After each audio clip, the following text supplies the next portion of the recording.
guys, and welcome to my podcast, Catch Cait Adventure Awaits. So this is my first episode. Finally sitting down to record and get out there in the world. So this podcast really is going to be all about environmental education, environmental awareness, planet exploring, well-being, and how we can kind of up-level our consciousness to respect the earth. So these are all topics that I'm going to explore. And for those of you who don't know me, I returned last year from a big trip and had finally reached all 7 continents. So I'm going to bring you guys on loads of adventures with me. Each week we'll go to discover some world wonders, species, cultural learnings that I had, and look into topics that aren't portrayed in the mainstream. Because before my trip, I guess I was terrified, to say the least. Terrified, landing into Mexico alone, with no Spanish. So I just want to put out there like how good actually the world is, and how when you focus on optimism, that's what you will find, And as well, I'll talk about some of the difficulties I had, some of the challenges, and obviously I had negative scenarios as well, which really tested my strength and resilience, but I got through them. And we can look into them as well, just to be honest and, be truthful about what does happen when you leave and go into unknown areas and different cultures and, all of that. So I really hope you come with me on this journey. And I really hope that my story and my learnings and my knowledge about the planet, that I can share this with you and you can get some tips maybe, and maybe apply them to your life too.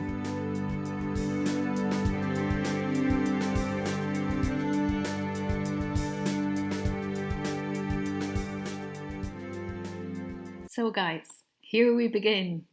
I'll give you some background about my story and how I came, about to doing this podcast. So I guess about 10 years ago, maybe now, I was studying geography in the university in the city in Cork, and I remember having this class, and we had to do these dissertations. And my dissertation particularly was on the Arctic biome.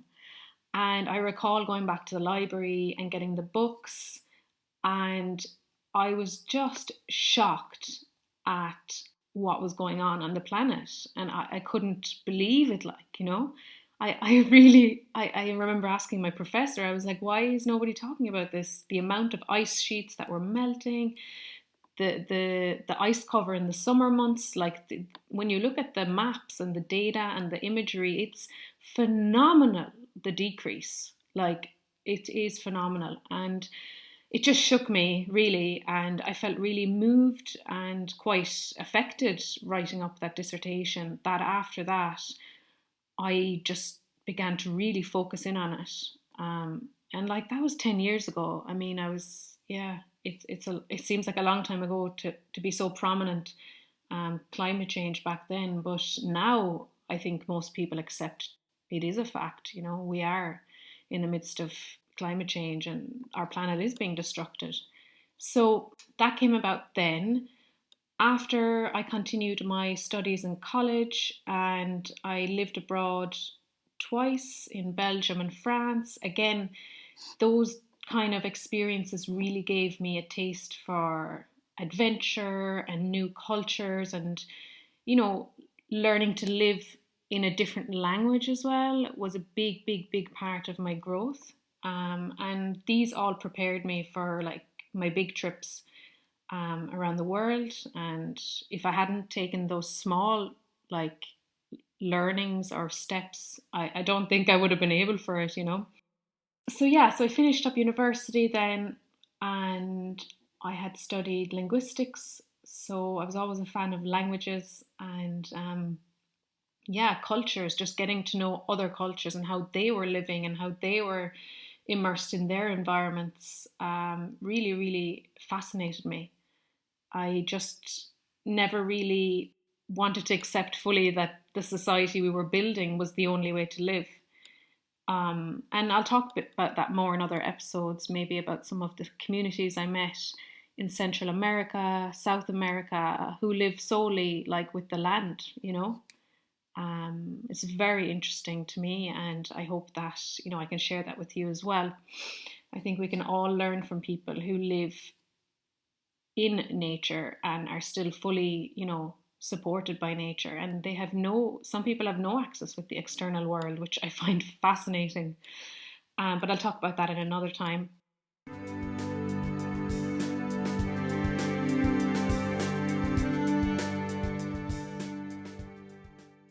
So to carry on with my story, I then went on to work in schools, and eventually ended up in offices, before working in, yeah, the corporate world. So I learned loads, so much in like a professional manner, and I grew loads, but I just couldn't sit any longer, you know, knowing what was going on in the world. I always read National Geographic and watched documentaries, and of course David Attenborough. And I just couldn't accept what was going on. Like, I couldn't sit back and just watch the world in decline. So I just said, I'll save the money and I'll go. So I did start out on some small trips first. For any of you travel enthusiasts, like, I didn't just go and say, oh, I'm gone with my bag, you know, like for 14 months. I did do small trips first to test myself how I would manage alone and if I really liked it, you know. And I recall I tested out going to Croatia, and I went for just under 2 weeks on my own. And I remember meeting a girl in a hostel, and she told me she was traveling for 7 months.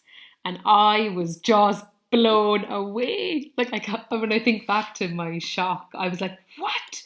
7 months and you're alone? And like, in the end, I had done double that, you know. But when you do it yourself, it's kind of like, it doesn't seem a big thing anymore, you know. Um, Beforehand, it seems massive. Like, I can't do this. I can't do this. It's too big. You know, you're freaking out basically, which I was. I'll be honest with you. But you know, when you do it, then you kind of get into the mode, and it becomes natural. And yeah, so that was that. So I did test out small trips first. And then eventually I was working for environmental charities and just doing bits and bits of work around Ireland. And I just eventually booked the ticket. So the story about the ticket is quite funny, I think. It was in 2018, and it was January, and I was in Australia for a few weeks, and I was still working at the time. It was like my annual leave. And I remember I was out on the Great Barrier Reef, and it was like my dream, like the biggest dream ever to get to the Great Barrier. You know, it's like a renowned biodiverse site, you know. And I had this obsession with coral reefs. Still do.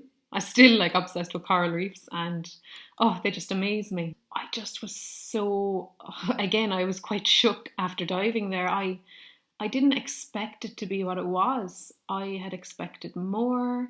I'd expect it to be vibrant, to be colourful, to be full of marine life. You know, it's the Great Barrier. And it really wasn't, you know. This is just my experience there. Everybody's experience will be different, but there wasn't, yeah, it wasn't what I had thought it to be. I mean, afterwards, I did dive in another area down the coast of Queensland, and I did have turtles and really beautiful fish and, yeah, beautiful turtle species. But again, it didn't seem as extravagant as I had thought it to be or had seen pictures, you know. So that again was another push for me. I was like, oh my goodness, like I need to go and see the world before more destruction happens. So I came back anyway in the January, and I was telling my friend, I was like, I have to go. I have to leave my job. And if she's listening, she'll be laughing because I remember saying to her, I'm going to go, I'm just going to go like next month, I think. um, and at the time as well, I was studying, like I'd gone back to university to do environmental science. And so I was working and studying and like secretly planning in my head this trip, this I was going to pack my bag and just go. And so she said, no, no, no, this is a rash decision. You need to wait. You just like relax a bit and just plan it out properly, make sure you think about it through. And my professors, I had mentioned it to them. I said, can you support me if I go abroad? And they were so understanding. And they said we could work online and I could send in my dissertations and all that stuff online. So that was fantastic that I had that flexibility. So anyway, I waited on another month or two, I think, and then it came to March, and I was like, oh, I was still feeling the itch. I was like, I can't stay here with all this going on. But then I said, you know what, I'll stay, I'll finish off my summer exams with college and kind of get extra money as well with my job. And in the meantime, like nobody knew, like my family didn't know, my colleagues didn't know. Like if my colleagues are listening now, they'll be laughing because I still remember their faces when I told them I was leaving. Oh my goodness, what a funny memory. Um, but I couldn't tell people, I couldn't tell people my plan because it just drew a lot of attention. I was going to Mexico. I didn't know where I was going after. I had ideas. I had like my plan of sites I wanted to view and kind of wildlife that I wanted to meet. But I didn't have a like set plan, like I must do this. I was kind of going with the flow because I wasn't actually sure how I would be alone over there in those countries because of, the media tells us it's really dangerous and it can be, so I kind of didn't want to tell people because I thought they would be so worried, which a lot of people were, and they might deter me or they might, things like this. I wanted to just focus on it myself and keep to myself and make sure I was ready and not have any outside influence kind of deter me from my decision. Um, so yeah, I booked the ticket then and I was ready to go in May. Um, so it was kind of like I did my exams on the Thursday. I had my leaving due with work on the Friday and then I left on the Tuesday. So it was really fast and it was amazing.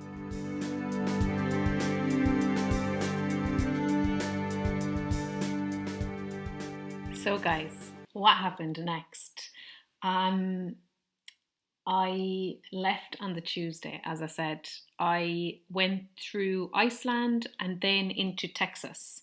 So, I suppose landing into the United States was kind of like I was still in my own sort of cultural vibe, if you get me, because it's anglicized, everything's in English, the people are quite similar culturally, and it just wasn't yet Latin America. It wasn't like the scary place that people said. So I felt a bit more at ease landing into Texas and then going into Mexico. But the funny thing was, like, when I did go into Texas, like people were trying to defer me from going in there. They were like, no, no, no, it's too dangerous. Like this is the wrong decision, and you're are you sure you want to board that plane? And yeah, it was hard. I remember being in the airport. I spent some time in Dallas a bit, and I remember a week or so later I was in the airport at the gate and I was sitting on the chair and I was looking around and I was so scared. Like my heart was racing. I had no Spanish. I honestly like I had the worst fears going through my head, that like Mexico was not a good place. Like just everything I was hearing, everything everybody was telling me, all the news articles that would come out, it was all bad, bad, bad. And I thought, oh my God, like, and I think it was at that point, like, I realized that the news really didn't benefit me. It really wasn't benefiting me at all. It was giving me the wrong mindset. And to this day, I don't focus on the news at all. I focus on what's important, which is climate change. It's very important to our survival and our future, and also like well-being of humanity, because that is interlinked as well. The health of the planet equals the health of ourselves. So these are two main focuses of mine, and two main areas that I will speak into, and hopefully, yeah, we can all get something out of it.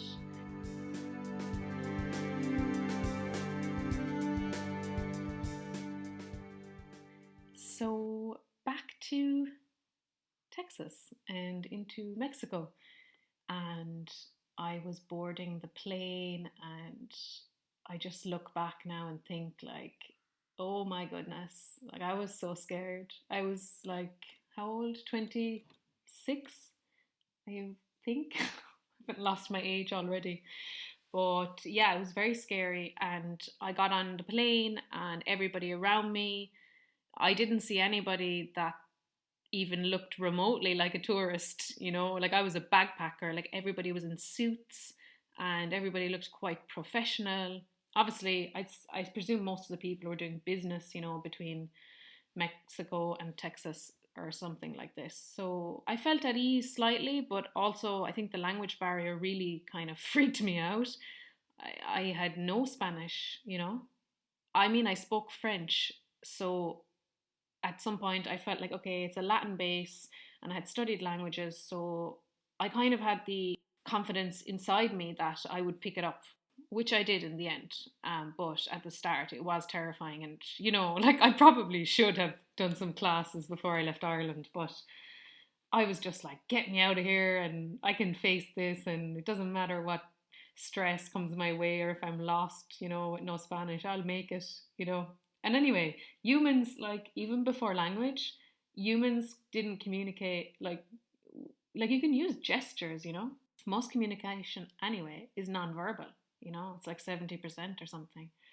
So I was like, I'll just use my hands and my facial expressions. And it worked. It works fine. And the Mexicans are amazing. They helped me so many times. In fact, all of Latin America, like they are the most amazing people. And I have some beautiful stories to share about them and how they've helped me in different countries and hosting me. My heart melts when I think of some of the situations I was in, and they're just so giving, and they always act from the heart space. There's no like all that superficial artificial way of living with materials. Like it doesn't really exist. I'm not talking about the cities now, because obviously the cities are metropoles and they're quite advanced, but like the majority of places, like the people don't function like in the material world at all. They're just amazing. I guess another part of my focus is for you, the listener, that I know a lot of people are probably in jobs or kind of situations that maybe aren't serving them. And there is a way out, like as in what I'm doing right now. You just have to see a vision and you have to go with that. I knew I wouldn't be in offices forever, because I guess my soul cries out louder than my reasoning. We all have that part of us that is logical and also what comes from the heart. And my area of my heart is very, very strong. So when I want or need to be in a situation or to do something, like I'll always follow my soul. And we live in a society which is very logical. We work a lot with reasoning, and this is the way this should be, and rules and regulations, and it doesn't have to be that way. I mean, we do need some rules in society. I am not disagreeing with that, but a lot of us are not listening to the little voice in our heads. And that does lead to an unhappy society, because if people have desires and they're keeping them withheld in their body, it doesn't serve us at all, you know, because one unhappy person, that spreads, but one happy person, that also spreads. So, another part of this podcast, I would like to focus on this about people really leaning into what they want and going for it, you know, and it is possible. I didn't know I could leave my job. Like, I'm very loyal and dedicated to whatever work I do. And I've always felt that in jobs. And sometimes when you are loyal and honest, sometimes it doesn't serve you because maybe you're too dedicated to it, and maybe even your own mental health could suffer, you know?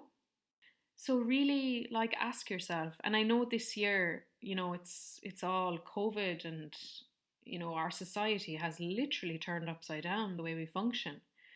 And I really do see all the positives. Like, I really see the optimistic outlook on what has happened. It is a time for reflection. It is a time for us to go inwards and really focus on what is important. Like, there are so much things going on in the world that we need to focus on, you know. And the only way we can do that is by stillness, by silence, by stopping all this doing, you know. We're doing so much that we have forgotten to be. I'm a culprit as well, you know, like I've done a lot of stuff, you know, do, but we have to be like as we are, you know, human beings. And this is why nature is critical to society functioning as a whole, and we're wiping it out. Like, I won't even go into the stats of how much rainforest is chopped every minute. um, I won't go into that, and I know people are suffering, myself included, eco anxiety. So I just really want to focus on optimistic outlook, what we can do to help, being proactive, you know, ourselves looking inwards in what we really want and what we really need. Like, what we really need needs to be focused on, you know. I think where we get mixed up with things we need and things we want. And I think travel really taught me about that, because you're literally bare of everything, you know. There was times where I I basically was sitting on the edge of roads, you know, hitchhiking, and I had accepted the fact that maybe I couldn't sleep anywhere that night, or maybe I slept on the road in the bloody heat. And I mean, the heat near the equator is something else. Like, and I'm not built for the heat, I'm built for the cold. So, you know, we really have to strip it back to our necessities and what we need, and we need to stop the consumption, the obsession with consumption. We have enough stuff. I always say it, like, I have enough stuff to do me for another few lifetimes. I have so many things, and this is what these cultures throughout my trip also taught me, all over the world. Like, the majority of the world, like, they don't function with all the materials.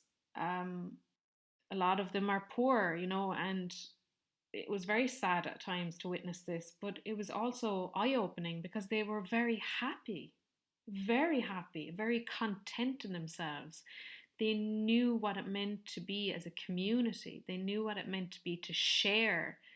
And like, that was even a big thing that shook me. It was like sharing, you know, because the more you, like, in the Western world, and there's all this hierarchy that exists, people at the top, people at the bottom. What I'm going to focus on, just to reel it back in, because we could go on tangents now on a million stories, really is just to go inward, to look at your desires, to look at your needs, get a pen and paper, write it down. If you're not in a good situation, there is always a positive. There is always a learning, you know? There's always a learning, no matter what the situation is. That was like an intro to my story, to my life. There's lots more to come. I can't wait to share with you all the amazing places around the world. And I really want people to see how magnificent our planet is, how it needs to be respected, how we need to get back the connection that we're so desperately lacking. And It's like you need to put two and two together. Like people are feeling off balance, people are feeling overwhelmed with emotion. We need the connection back with the natural world. We're living so far from it, you know? So let this be a focus this week for all of you, myself included. Each day, make time to connect with the natural world. It's so important. And even if you can manage like 10 minutes, you know, if you're lucky and you have forestry or you have the ocean or a lake or some kind of source of biodiversity or habitats where even other species exist, like that is so soothing for the mind. Whether you know it or not, you don't need to think about the logical of it, of how or why. Vibrationally in the body, it benefits you. Your body is pure energy, and your environments are key to harnessing the energy within you to like an optimum state to function optimally.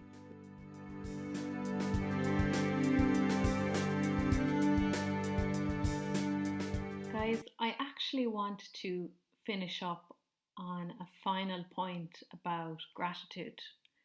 And our society at the moment is in a very fear based mindset, and it doesn't serve us at all, you know. Internally, we're creating like chemical soups of negativity and like boiling up things inside us that we're inducing ourselves, you know. So my tip really is, if you focus on gratitude, it takes you out of that. It does, and it's amazing how it works. And you just have to train your mind, you know. So if like you get a pen and paper in the morning, in the nighttime, just try to write down, you know, just start off with three things that you're grateful for. It could be your health, it could be having a house, like a roof over your head. And I know like it might seem, oh, maybe some people think it's mundane or whatever, but there are millions of people out there in the world that don't have what you have. Like every day I wake up, I feel so blessed to have abundant fields around me. You know, I'm living on a farm, I have animals around, forestry, the ocean. I'm so blessed. And I guess having the perspective of being away as well and living out of a backpack for that long, you know, over a year and a bit, and sleeping in tiny spaces, sleeping in hammocks, sleeping in kind of like shacks and stuff, boats.